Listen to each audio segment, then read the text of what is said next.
claimant pension exam system is broken, and it's costing taxpayers a lot of money and veterans a lot of time. Stay tuned and I'll tell you what I mean by that, how I think veterans can work to negotiate the system and get the outcome that they've earned.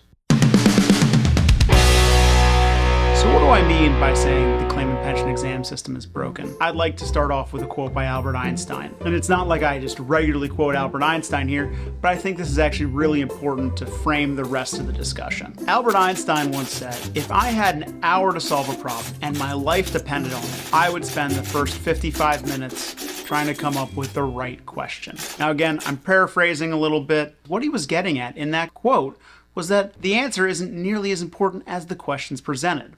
And you're thinking, Andy, why does this matter? Let me tell you a little bit about how the VA claimant pension exam system works though. So first, a veteran files a claim. And the VA gets the claim and a VA employee goes out and starts looking for records. Maybe they go look for records from the Department of Defense or the VA medical centers, or they collect more evidence from the veteran themselves. And eventually they come to a point where they determine if an exam is needed. And again, this is the claimant pension exam that looks for two things. Is there a nexus between the current condition and something that happened in service? And what is the severity of the condition? And what I mean by nexus is one of the three theories of service connection. If you recall from other videos or other reading you've done, there are three basic theories on how to service connect a particular condition to the actual active duty service. The first theory is direct connection, meaning that something happened in service and it's still causing problems today. Then there's secondary, meaning that you have a service-connected condition, but that has caused something else to pop up. And we think about that as perhaps your PTSD has caused sleep apnea, which is a very popular claim to put in because a lot of global war on terror veterans are actually suffering from sleep apnea now at a very young age. And then there's presumptive service connection. Presumptive service connection is that one where the VA assumes that if you were exposed to Agent Orange in Vietnam and you have a current condition now, there's automatically a nexus. Not much to do there. Now, importantly, the VA has a duty to assess all theories of service connection reasonably raised by the records. And this is why it's so important for them to actually get the records and review them. In many cases, there can actually be multiple ways to get to service connection because there might be a direct theory, but there may also be a secondary theory that ties everything back to the time in service. After the VA gets all the records they need, it's time for them to draft an exam request that'll go to one of their contractors to conduct the exams and determine whether or not there's a nexus and the severity of the condition. But here's the problem. The person drafting the exam request usually isn't medically trained. I mean, they might have some in-house training and some guidelines that they have to use, but they don't have much judgment and they can't really look at a medical record and say, well, I think that there are a couple of different ways to get there. So they draft the best request they can, and then they send it off to the contractor to schedule the exam. So the contractor gets the exam request, they schedule the exam, and they answer the question posed by the Department of Veterans Affairs. Now here's what's really important.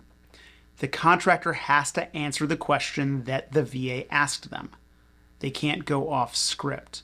If they don't answer the question that the VA asked them, then they don't get paid. So if they don't answer the question, it just gets kicked back until they do answer the question, even if the question is dumb or terrible, even if they're not asking the right question at all.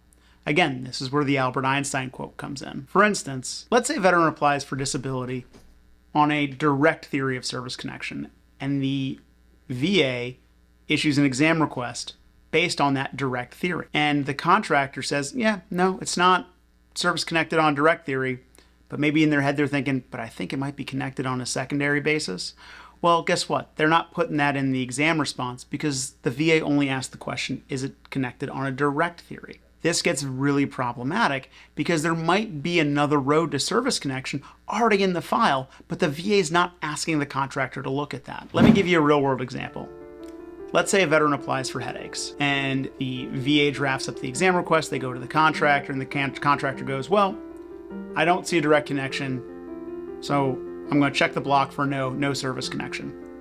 But in the back of their head, the contractor might be thinking, well, the person's already service connected for a neck condition and they're already service connected for severe anxiety. So it could be tension headaches or it could be some sort of headache relating to the neck problem. So there might be another way there.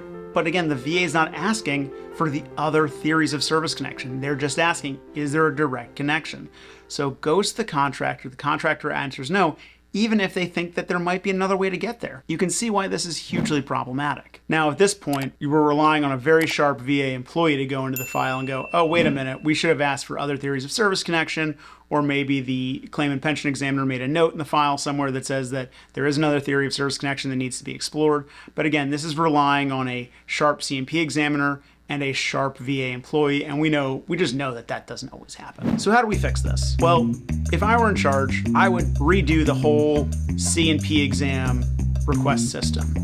I might start off by asking contractors to do a complete review of the file to determine if there's any theory of service connection by which they could get the veteran service connected. Or you might have the VA do a medical pre-review to maybe flesh out the file a little more, and then the medical pre-reviewer, who is medically trained, can ask the question or questions at that point for the contractor to answer, so that, again, the right questions are being asked from the get-go. But check my phone. I haven't missed any calls from Washington, D.C. recently, so it looks like no one's going to put me in charge. So here's what we do, and here's what I tell veterans to do, generally speaking. And again, none of these answers are the magic bullet.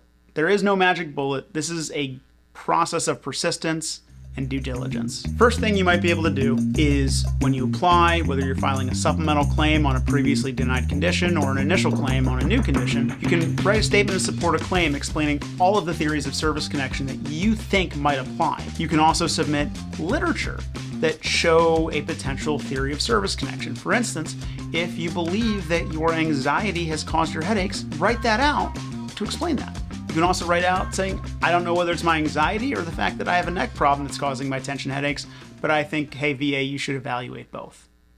Will they do it? Maybe, maybe not. It just depends. If you're at a C&P exam and you're getting the sense that the doctor thinks that your condition is related to some other service-connected condition, you can ask them to maybe put that in a note somewhere inside their exam response. Maybe they can leave that little breadcrumb trail so that ultimately you're building the case as to why it is service-connected. Maybe you're not on the theory on why you're getting examined that day, but down the road. I don't know that these will work every time, but these are the things that I recommend to start off with.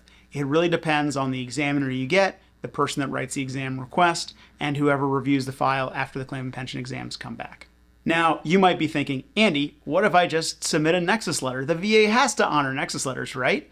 It's the law. Well, if the VA always followed the law, I wouldn't be in business. Now, I'm going to get a lot of comments on this. You might be thinking, well, there's enough evidence in the file. Why is the VA ordering an exam now? They shouldn't need to order an exam. They shouldn't need to order a medical opinion. They should just be able to grant me my condition. I know the law. Well, guys, as I say, the VA doesn't always follow the law. Time and time again, I've seen the VA completely ignore nexus letters, even well-written ones by MD, PhDs with mounds of literature. Sometimes the VA just says, no, we're going to go with our nurse practitioner who wrote this 2 sentences instead of your well-reasoned medical opinion. It happens. So I caution, nexus letters are not something you just throw into the file. Nexus letters are something that you use as part of a larger strategy with a plan in case the VA doesn't do what you need it to do when you submit that nexus letter. They also have to be well grounded in the facts of the case. A boilerplate nexus letter that doesn't examine the claims file probably not going to carry that much weight. It might work, but it might not. That's why I don't always use nexus letters. It's a very specific instance where they're a good idea, and you have to have a plan as to what to do when they don't work. Anyhow, as I said, these are some tips as to what you can do to try to get the VA on the right track, to get them to ask the right question, and to get them to get the answer that you know is the correct one. As I said, this is also a game of persistence. The VA is going to get it wrong. That's why you want to appeal. And when I say appeal, you file one of your 3 options, the higher level review, supplemental claim, or Board of Veterans Appeals appeal. And you continuously pursue this if you think you're right. You also collect the right evidence from your records, from lay statements, what have you. I have other videos on that. But again, It's all about persistence. If you've been denied your benefits, or you think the rating's too low, or you think the VA just got it wrong, reach out to us and let's see how we can help. Until next time, take care.